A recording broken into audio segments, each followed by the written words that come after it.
Vous écoutez Le voleur d'éternité, un livre écrit par Éric Gilbert et lu par la voix modélisée de Patrice Robitaille. Introduction. Je tiens à remercier Isabelle Toupin, alias Lisa Turpin. En plus d'être une amie toujours agréable, tu es tout simplement géniale. Ton aide dans la rédaction et l'amélioration de ce texte est grandement appréciée. Sans toi, rien n'aurait été pareil. Tu apportes incontestablement beaucoup dans la qualité de ce roman. Merci, ma chère amie. Je remercie aussi ma belle-mère, Martine Dupuis, ainsi que ma vieille amie Julie Paradis pour leur retour de bêta-lecture. Il est impossible de parvenir à un produit dans sa meilleure version sans l'appréciation et les commentaires des premières personnes à nous lire. Martine, parce que certains passages t'ont plu et que d'autres t'ont donné un léger malaise, j'ai osé pousser plus loin et déranger davantage les mœurs de nos racines. Je te taquine, merci encore. Vous êtes tellement nombreux à faire partie de ceux qui permettent la réalisation d'un roman. Que celui-ci soit petit ou plus volumineux, il a besoin de vous pour exister. Merci Mélanie Parent pour tes commentaires. Tu as su me montrer quelle partie requérait le plus mon attention. Merci aux membres du groupe Facebook des lecteurs de romans noirs, /horreur, /policier. Vous avez cru en moi et avez attendu le résultat de mon projet avec enthousiasme. Avec votre soutien, j'y suis parvenu et je suis fier de vous présenter Nicolas. Avertissement. Ce texte comprend des scènes de violence et de sexualité. Le récit fait également référence à de grands personnages de notre histoire, mais les scènes et les propos qui leur sont rattachés dans ce livre ne représentent en rien leur véritable vie. Il ne s'agit pas non plus de jugement, de faits véridiques, d'opinions ou de propagande à leur égard. L'ensemble de cette œuvre est une fiction et n'est aucunement basée sur la réalité. Les idées contenues dans cet ouvrage pour un public averti et consentant ne servent qu'à divertir et à se questionner sur la lutte entre le bien et le mal. Une lutte à laquelle nous sommes tous confrontés dans nos périodes les plus sombres. Bonne lecture et bon divertissement. Tous les chemins mènent en enfer, et rien de rien ne t'appartient. Que les couleurs du ciel immense un jour de mai, tout recommence. Tendre est la nuit. Les illusions qui meurent, les idées de bonheur. Je suis un voleur d'éternité dans un monde blessé. Jean Leloup. Le voleur d'éternité. Éric Gilbert. Roman noir. Satan, Belzébuth ou Lucifer, peu importe ton nom. Je te demande de venir m'aider, peu importe ce qu'il m'en coûte. Je me sacre du prix à payer. J'accepte de devenir ton serviteur. Donne-moi une belle vie et je te donnerai ma mort. S'il te plaît, fais de moi ton sujet, maintenant. Évidemment, aucun personnage flamboyant cerné dans une nuée de fumée n'émergea, ni du ciel, ni de la terre.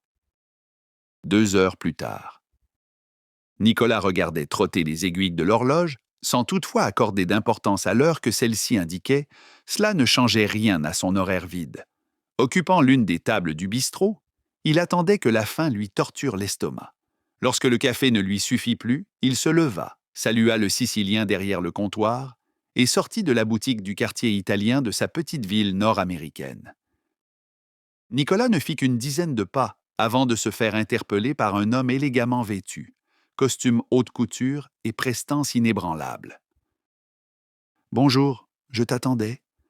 Je ne peux rien pour vous, laissez-moi tranquille. » « Il n'en est absolument pas question, monsieur Nick. »« Primo, je ne m'appelle pas Nick. Secundo, qu'est-ce que vous me voulez? »« Tu préfères peut-être Nicolas, tenta-t-il en levant les sourcils. »« C'est mon nom. Ma mère me l'a donné. »« Donné en l'honneur de Saint Nicolas, je sais, » l'interrompit l'homme. « Comment le savez-vous? On se connaît? »« Pas encore. Mais je réponds toujours lorsqu'on m'appelle. Et, soit dit en passant, le nom de Nick te va beaucoup mieux. C'est un nom d'origine grecque. Il signifie « victoire ». Chapitre 1. Un an plus tôt. Nicolas n'était pas du genre à se plaindre. Il gagnait bien sa vie, et sa femme, Véronique, était une épouse aimante, affectueuse et dévouée. Elle choyait son homme, entretenait la maison et chérissait leur fils, Loëm. L'enfant modèle que le Saint-Père leur avait donné obtenait les meilleures notes de toute l'histoire de son école. Son comportement était exemplaire et il agissait de façon aimable avec tout le monde. Le jeune avait le bonheur facile. Le simple fait de pouvoir rendre service le rendait heureux. Ce fut donc, non seulement pour les parents, mais pour l'ensemble du voisinage, un drame sans pareil, lorsque peu de temps après avoir célébré son 11e anniversaire, il ne rentra pas de l'école comme tous ses camarades de classe. Personne ne savait où il se trouvait jusqu'à ce qu'il fût retrouvé 4 jours plus tard, mutilé et sans vie dans un fossé par un de ses meilleurs amis. Le service de police de la communauté urbaine avait mené une enquête très pointue, qui n'avait malgré tout pas résolu l'énigme entourant son décès. Du moins, pas totalement. Ils avaient pu déterminer la cause de la mort, et même les circonstances. L'OM avait pris un raccourci en empruntant une rue non pavée, dont les abords n'étaient arpentés que par des maisons en construction, évidemment encore inhabitées. Leur rapport et la reconstitution démontraient que l'enfant avait été durement happé par un véhicule lourd qui tournait le coin de la rue en quittant un chantier déserté par les ouvriers. Il avait d'abord encaissé un énorme choc causé par le flanc du véhicule. L'OM avait perdu l'équilibre avant de trébucher, puis les immenses pneus l'avaient broyé sans difficulté. L'enfant était resté coincé entre les roues doubles du camion sur environ 3 ou 4 rotations avant d'être éjecté parmi les quenouilles. Jamais il n'avait réussi à identifier précisément quel véhicule lourd circulant dans le quartier était à l'origine de son décès.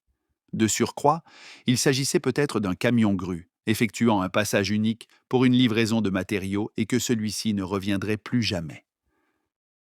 Avant cet incident, Nicolas, Véronique et leur fils formaient la parfaite petite famille judéo-chrétienne, ce qui était plutôt rare au XXIe siècle.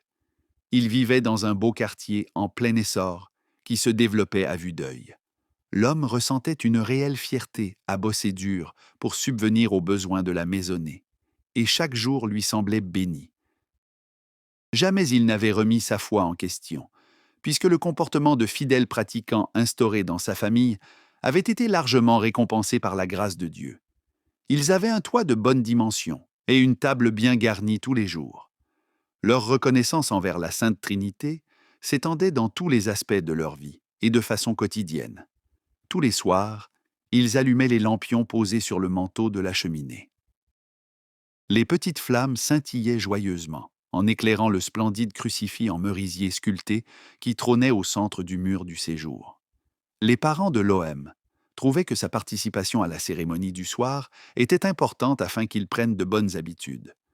Le petit avait mémorisé toutes les paroles qui composaient le traditionnel chapelet, dont il répétait immanquablement les « Je vous salue Marie », les « Notre Père » et autres prières avant d'aller au lit. Nicolas respectait grandement sa femme et plaçait toujours son bonheur au premier plan. Véronique était certainement une sainte envoyée par Dieu afin de l'accompagner et l'aider sur le chemin que le Seigneur avait très savamment tracé pour lui. Chapitre 2.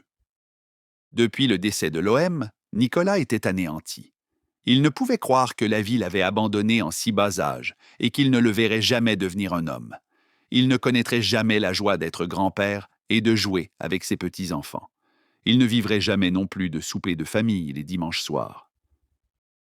Le pauvre homme se morfondait dans le chagrin et tentait de se consoler en se racontant que même Dieu trouvait son garçon parfait à un point tel que ce dernier n'avait spirituellement plus rien à acquérir de ce monde. Nonobstant ce réconfort, son cœur blessé ressentait l'immense manque. Son fils, parti trop tôt, laissait un grand vide dans la maison. L'homme perdait le goût à la vie et pleurait lorsqu'il se croyait seul. Il s'efforçait néanmoins de se montrer fort devant tout le monde et refusait la pitié, le soutien et toute autre forme d'aide de ses voisins. Il faisait aussi en sorte de ne pas propager sa peine sur sa femme, qui semblait avoir une foi plus solide que la sienne. Il ne savait cependant pas qu'elle pleurait aussi. Elle pleurait son enfant. Elle pleurait la froideur de son mari absent et aussi sa solitude. Tous les deux en oublièrent leur prière qui auparavant prenait les allures d'un rituel sacré. Ils croyaient que rien ne pouvait perturber leurs habitudes religieuses. Mais voilà qu'à ce moment, ils s'en éloignaient. L'amour du Seigneur aurait pourtant dû leur servir à panser leurs blessures. Un jour, en rentrant du boulot, Nicolas surprit sa femme. Elle avait le regard perdu dans les larmes, ayant élu domicile dans ses yeux. Celle-ci se déversait dans un torrent. Le visage de Véronique était ravagé de tristesse, et il se rendit compte que dans son état d'affliction, il ne s'était pas soucié de la seule personne qui comptait encore pour lui ici-bas. Il se sentait coupable de l'avoir délaissée et de ne pas avoir remarqué son désarroi. Il lui promit de redevenir l'homme attentionné qu'elle aimait et de prendre soin d'elle comme il ne l'avait jamais fait par le passé. Hors de question de laisser la femme de sa vie sombrer dans le désespoir, et ainsi la perdre elle aussi. Nicolas redoubla d'ardeur pour la combler. Il reproduisit dans les moindres détails les petites délicatesses qui lui avaient permis de gagner le cœur de Véronique. Petit à petit, ils reprirent le cours de leur vie. La belle brune, aux yeux pères, retrouvait le jeune homme qui jadis venait la chercher dans sa voiture, qu'il avait lavée, cirée et astiquée de fond en comble avant de l'inviter à y prendre place. La même lueur illuminait le regard qu'il posait sur elle. Certes, ils avaient pris une vingtaine d'années, mais ils étaient les mêmes tourtereaux qu'à l'époque. Ils recommencèrent à sourire. Le couple reprenait vie, s'embrassait et se caressait. Les amoureux partageaient de nouveau leur intimité. Toutefois, un détail subsistait. Ils n'avaient pas refait l'amour depuis la mort de l'OM. Peut-être était-ce par crainte de mettre un autre enfant au monde, et ainsi que l'histoire noire de la perte de leur fils puisse se répéter. Toujours est-il que depuis ce jour fatidique, Nicolas n'arrivait plus à avoir une érection respectable. Véronique avait beau mettre tous ses talents au service de son mari, celui-ci manquait de conviction entre les draps. Avec le temps, ils distancèrent leurs tentatives jusqu'à ne plus y penser. Leur sexualité étant déficiente, les autres sphères de leur vie commencèrent également à battre de l'aile. Les chicanes éclataient promptement et devenaient monnaie courante. Elles prirent tellement de place dans leur quotidien qu'ils en étaient rendus à s'accuser de tous les maux de la terre. Puis, il y eut le temps où ils se blâmèrent sur leurs possibles responsabilités concernant la perte de leur fils. Nicolas n'avait pas été un père suffisamment présent, et Véronique n'avait pas bien veillé sur lui. Pas assez. Ils ne se pardonnaient pas à eux-mêmes, et le seul réflexe qu'ils eurent fut de se briser mutuellement. Chapitre 3. Les heures supplémentaires devenaient un exutoire pour Nicolas. Il se portait volontaire pour combler les trous dans l'horaire chaque fois qu'un collègue demandait congé. Son poste d'agent de sécurité était beaucoup plus un élément dissuasif qu'un réel rôle d'intervenant, mais sa présence avait pour effet d'encourager les gens à demeurer respectueux envers le personnel. Recevoir les sourires de la clientèle qui le saluait en entrant dans la banque lui faisait du bien. Il trouvait toutefois que certaines personnes agissaient étrangement, comme cette adolescente au parfum de champs fleuris qui, depuis peu, venait toujours lui adresser un hochement de tête, avant de repartir d'un pas léger. Rien ne semblait perturber la joie de la belle jeune fille aux cheveux longs, blonds et soyeux, vêtue d'une longue robe blanche brodée de fleurs et de soleil. De son côté, Véronique se sentait de nouveau envahie par la solitude. Elle éprouvait le besoin d'occuper ses journées en dehors de la maison. Cherchant à fuir sa misère, la femme passait ses après-midi à la plage municipale. Parfois, elle ne rentrait qu'après le retour de Nicolas qui s'inquiétait pour l'avenir de son couple. Il avait tenté de savoir comment elle meublait son temps et quelles activités faisaient en sorte qu'elle revenait toujours un peu plus tard. Mais elle avait esquivé la question et évité de lui fournir des détails. Véronique craignait sa réaction s'il apprenait que sa femme discutait régulièrement de leur vie privée et de leur querelle avec un autre homme, qui était père et veuf, que ce dernier était le seul qui la faisait de nouveau rire de bon cœur, qu'elle s'était attachée aux deux garçons de ce nouvel ami et qu'au fond, elle les aimait. Véronique se sentait revivre avec eux. Le bonheur repointait enfin le bout de son nez. De toute évidence, son mari était devenu un poids mort qu'elle n'avait pas à traîner. N'en déplaise à Dieu, elle devait le quitter. Nicolas était abattu de réaliser la grandeur de son échec matrimonial. de comprendre qu'il devait faire ses adieux aux mots tendres de son épouse, qui ne vivrait plus jamais pour lui.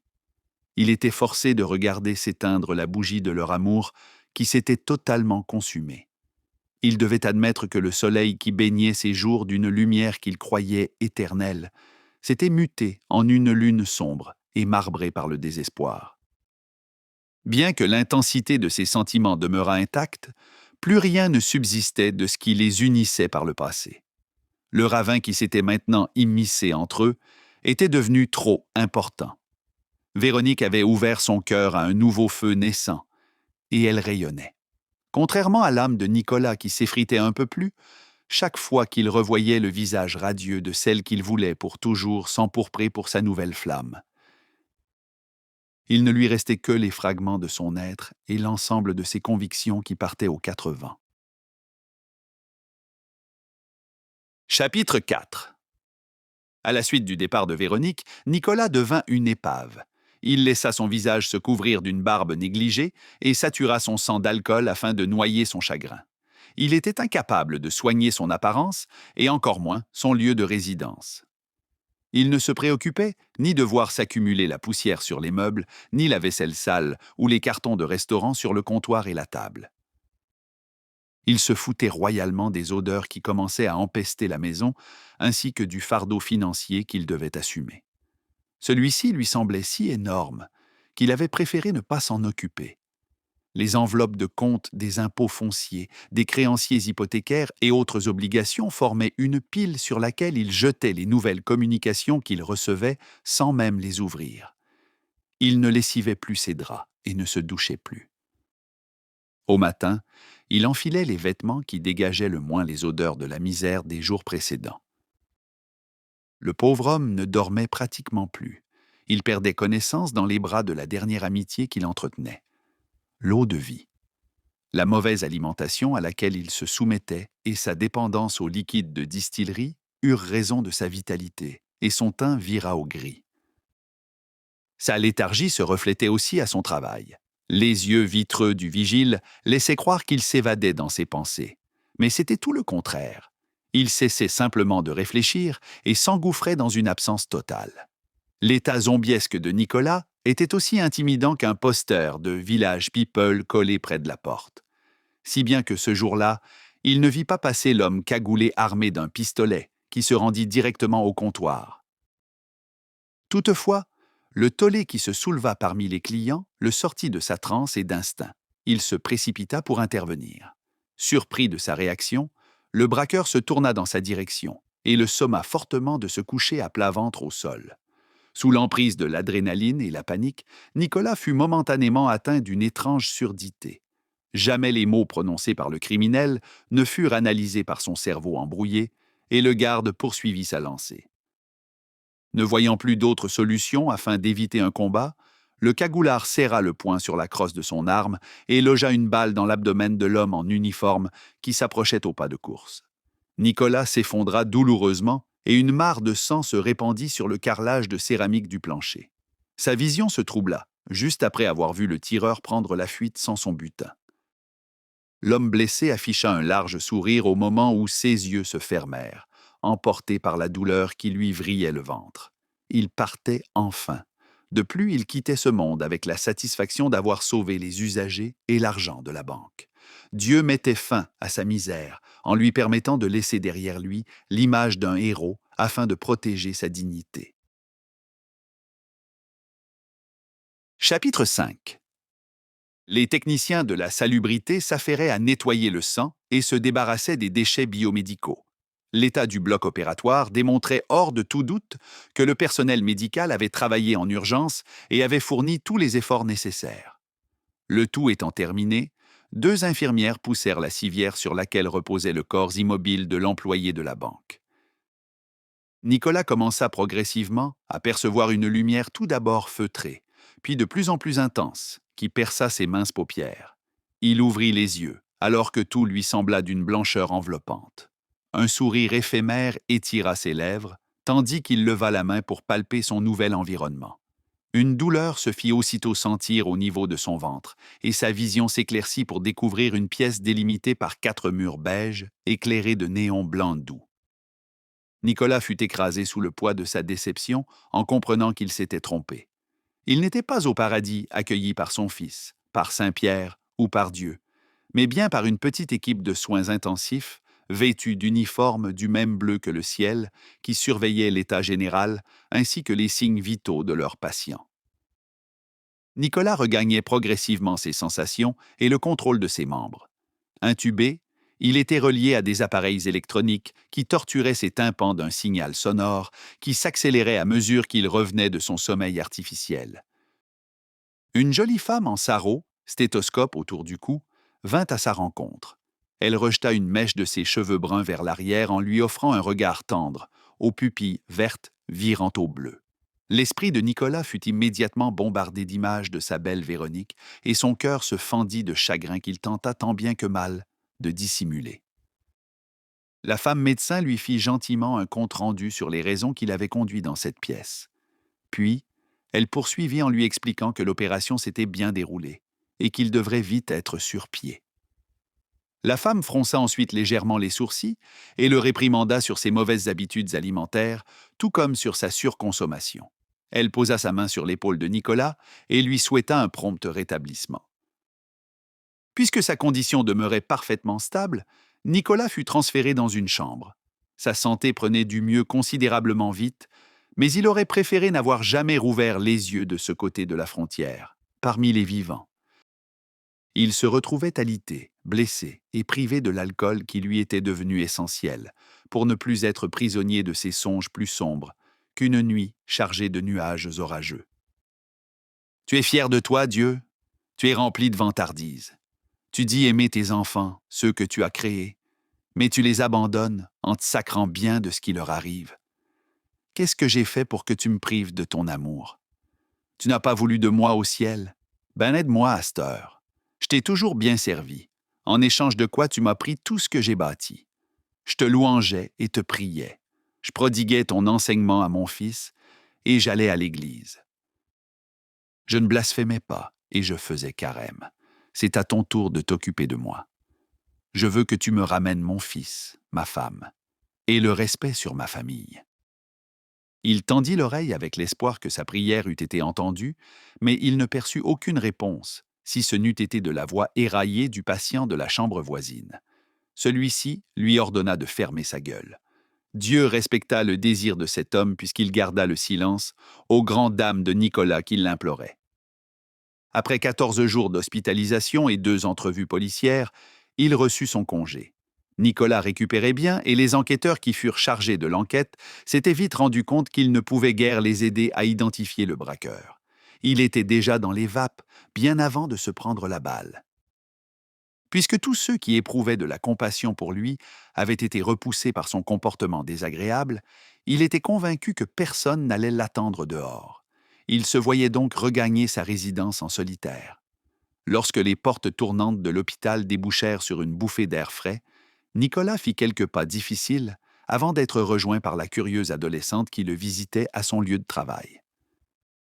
La fille au teint de pêche lui offrit silencieusement son aide en se glissant sous son bras pour le supporter et marcher avec lui. Nicolas se laissa tout d'abord attendrir par sa gentillesse, mais se détacha d'elle presque aussitôt. Il ne comprenait pas pourquoi elle faisait preuve de sollicitude envers lui. Il souhaitait ne créer d'attente à personne et surtout, ne rien devoir à quiconque. Elle le fixa un moment, d'un regard interrogateur, et synchronisa son rythme de marche au sien. « Laisse-moi tranquille, la petite », lui jeta-t-il d'une nonchalance sans équivoque. « D'accord, Nicolas, je repasserai plus tard », lui répondit-elle joyeusement. La blondinette accepta le besoin de solitude qu'il lui avait exprimé et le laissa poursuivre sa route, seul, sans insister. Les paroles de celle-ci restèrent cependant dans le subconscient de l'homme et refirent surface quelques minutes plus tard, alors qu'il réalisa qu'elle l'avait appelé par son prénom. Comment était-ce possible? Il avait certainement mal entendu. Seul devant sa maison, son cœur se serra douloureusement. Les images de ses souvenirs prenant vie sous ses yeux lui donnèrent le sentiment d'être hypnotisé. Il ressentit de nouveau l'amour et la joie qui jadis les faisaient vibrer en harmonie, sa femme et lui. Il revivait ce temps pas si lointain où il transpirait l'amour. La maison où il avait vécu des jours heureux pesait désormais lourd sur son âme. Lorsqu'il entra, il balaya du pied son courrier indésirable que l'on avait glissé dans la fente à lettres et fut accueilli par un nuage de mouches miniatures. Il avait actionné le commutateur d'éclairage, mais rien ne s'était produit. Il prononça alors les mots qui lui servaient auparavant à louanger le Seigneur et frappa le mur de son poing, geste qu'il regretta immédiatement en ressentant la douleur provoquée par sa blessure qui le ramena à l'ordre. Il s'empara du téléphone pour aviser le fournisseur d'électricité qu'il y avait une panne de secteur, mais encore une fois, le service était interrompu. Comble de malheur, son cellulaire n'affichait plus. Nous espérons que vous avez apprécié cet aperçu. Pour continuer à écouter ce livre audio sur Google Play Livres, utilisez le lien dans la description de la vidéo.